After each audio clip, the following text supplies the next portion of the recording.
തെങ്ങ് കയറ്റം വരെ പഠിക്കുകയും പ്രാക്ടീസ് ചെയ്യുകയും വലിയ സേഫ്റ്റി സംഭവങ്ങളൊന്നും ഇല്ലാതെ തന്നെ പലയിടത്ത് വലിയ വലിയ തെങ്ങിൽ കയറുകയും അതൊന്നും ചിലപ്പം പുരുഷന്മാരെ കൊണ്ട് പോലും പറ്റത്തില്ല. ഈ ഇങ്ങനെ ഇതുപോലത്തെ അവിടെ നിൽക്കുന്ന ആ തെങ്ങി കയറാൻ ചിലപ്പം അവിടെ നിൽക്കുന്ന സാധാരണ തെങ്ങ് കയറുന്ന ആൾക്കാർക്ക് പോലും പറ്റില്ല. പക്ഷെ ആ ധൈര്യം അവരുടെ ഭയങ്കരമായിട്ട് ഉണ്ടായിരുന്നു. വേറൊരാൾ ചെയ്താൽ അത് അത്രയും പെർഫെക്റ്റ് ആവില്ലായിരുന്നു. ബിരിയാണി എന്ന് പറയുന്ന സിനിമ 99 മിനിറ്റ് ഉണ്ട്. എനിക്ക് തോന്നുന്നു 1 മിനിറ്റ് പോലും ന്യൂഡിറ്റി ഉണ്ടെന്ന് എനിക്ക് തോന്നുന്നില്ല ആ സിനിമയ്ക്കകത്ത്. അപ്പം ബാക്കിയുള്ള 98 മിനിറ്റ് ഡിസ്കസ് ചെയ്യേണ്ട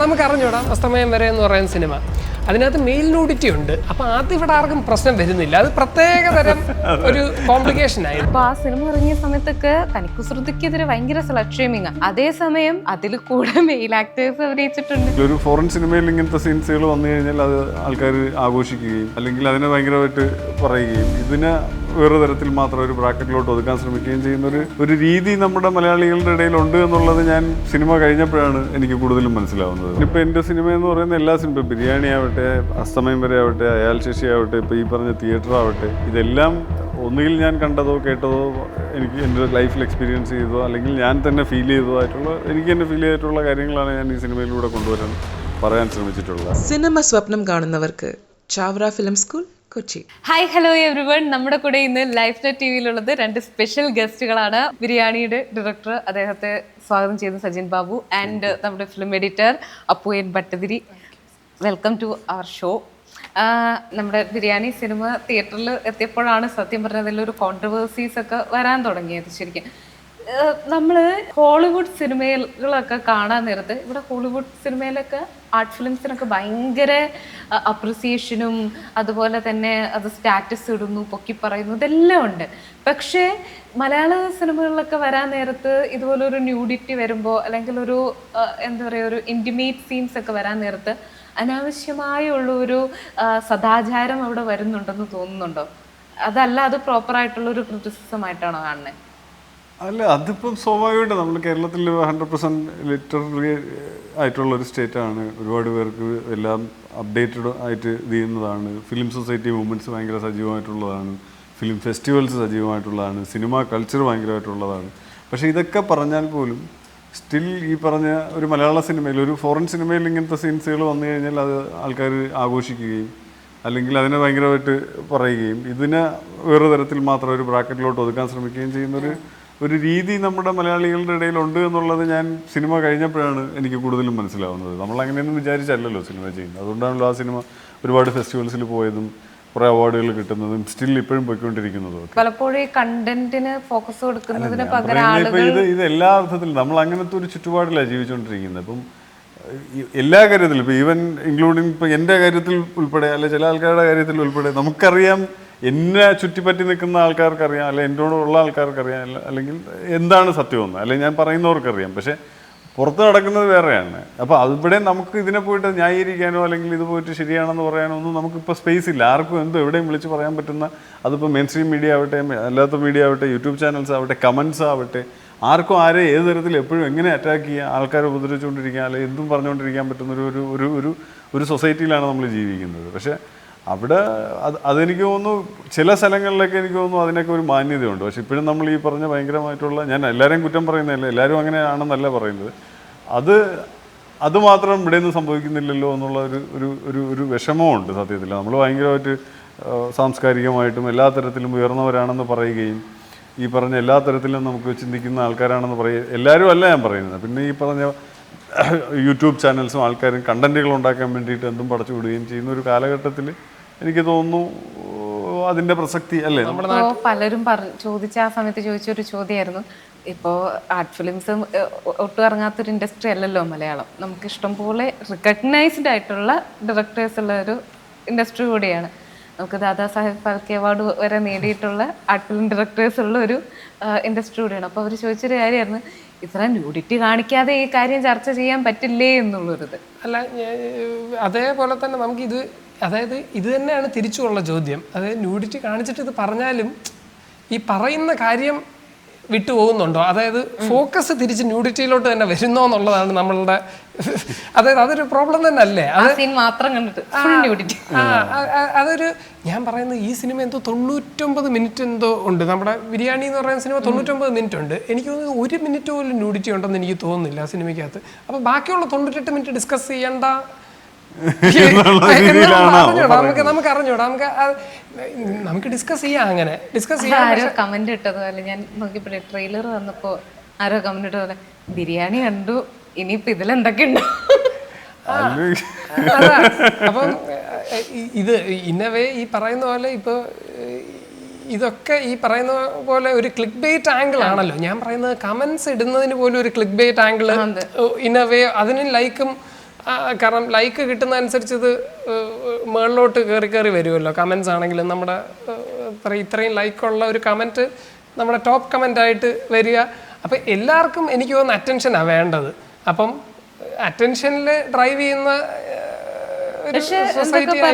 സബ്ജക്റ്റിന് വളരെ ഇമ്പോർട്ടൻസ് കൊടുത്തിട്ടാണ് ശരിക്കും ഈ സിനിമ. തീർച്ചയായിട്ടും. ഇപ്പം ഞാനിപ്പോൾ എൻ്റെ സിനിമ എന്ന് പറയുന്ന എല്ലാ സിനിമ, ബിരിയാണി ആവട്ടെ, അസ്തമയം വരെ ആവട്ടെ, അയാൾ ശശി ആവട്ടെ, ഇപ്പോൾ ഈ പറഞ്ഞ തിയേറ്റർ ആവട്ടെ, ഇതെല്ലാം ഒന്നുകിൽ ഞാൻ കണ്ടതോ കേട്ടതോ എനിക്ക് എൻ്റെ ലൈഫിൽ എക്സ്പീരിയൻസ് ചെയ്തതോ അല്ലെങ്കിൽ ഞാൻ തന്നെ ഫീൽ ചെയ്തതോ ആയിട്ടുള്ള, എനിക്ക് തന്നെ ഫീൽ ചെയ്തിട്ടുള്ള കാര്യങ്ങളാണ് ഞാൻ ഈ സിനിമയിലൂടെ കൊണ്ടുവരാൻ പറയാൻ ശ്രമിച്ചിട്ടുള്ളത്. അത് റൂട്ടഡ് ആയിട്ടുള്ള കാര്യമാണ്. പിന്നെ ഓരോ സിനിമയ്ക്കും ഓരോ ലാംഗ്വേജാണ്. ഇപ്പോൾ നമ്മൾ ബിരിയാണി ഷൂട്ട് ചെയ്തതുപോലെ അല്ല നമ്മൾ തിയേറ്റർ ഷൂട്ട് ചെയ്തിരിക്കുന്നത്. ബിരിയാണിയുടെ ലൈഫ് ഇതെന്ന് പറഞ്ഞാൽ അത് റോ ആയിട്ട് ഷൂട്ട് ചെയ്യേണ്ട ഒരു സിനിമയാണ്.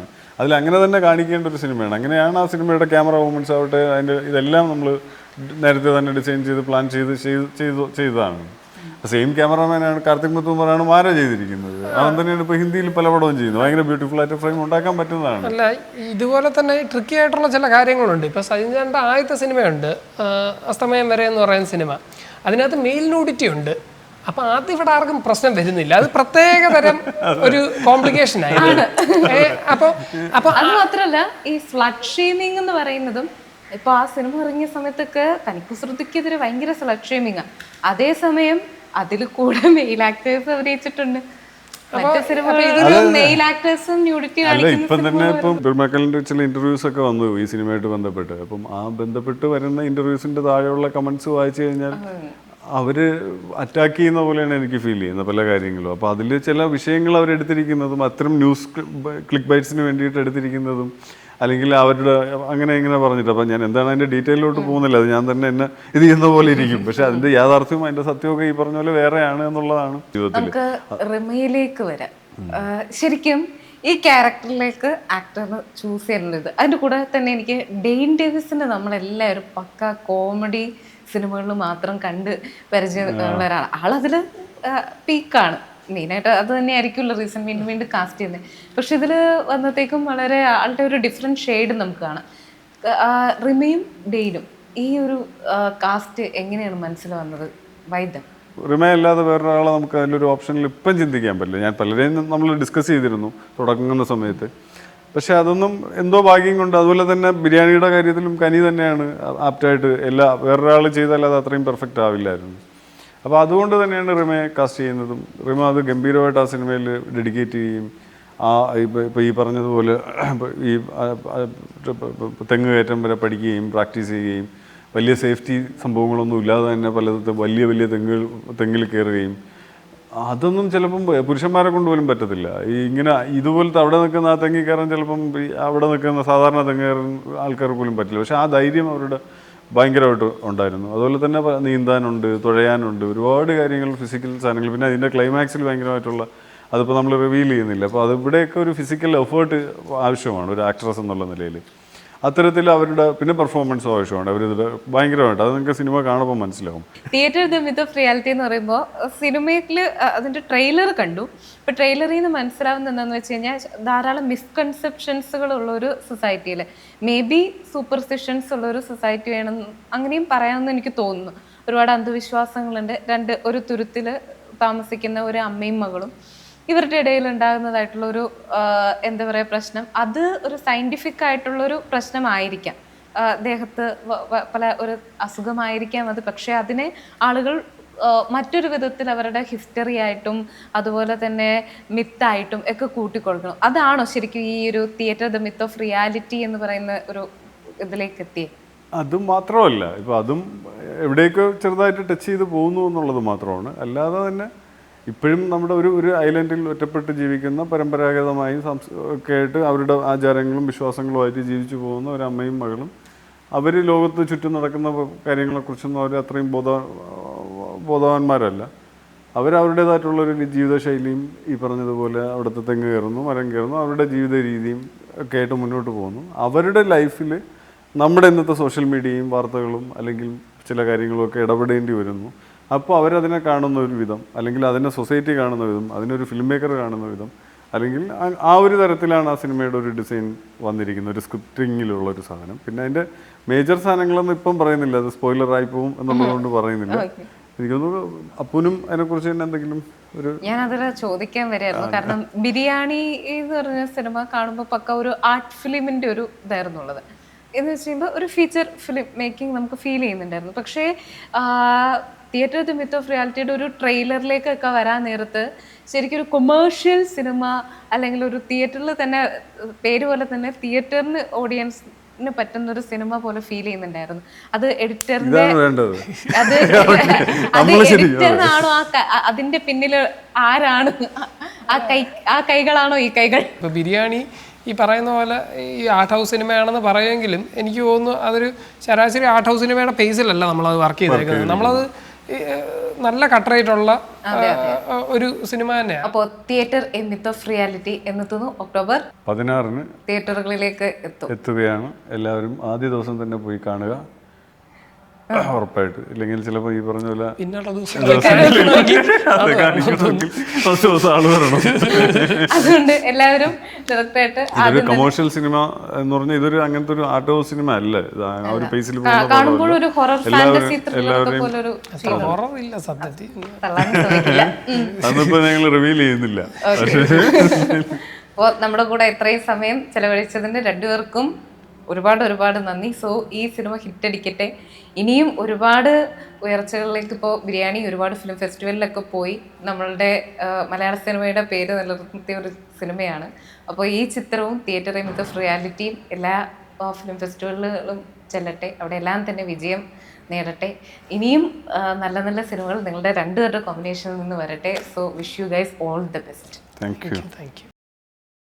സിനിമ സ്വപ്നം കാണുന്നവർക്ക് ചാവറ ഫിലിം സ്കൂൾ, കൊച്ചി.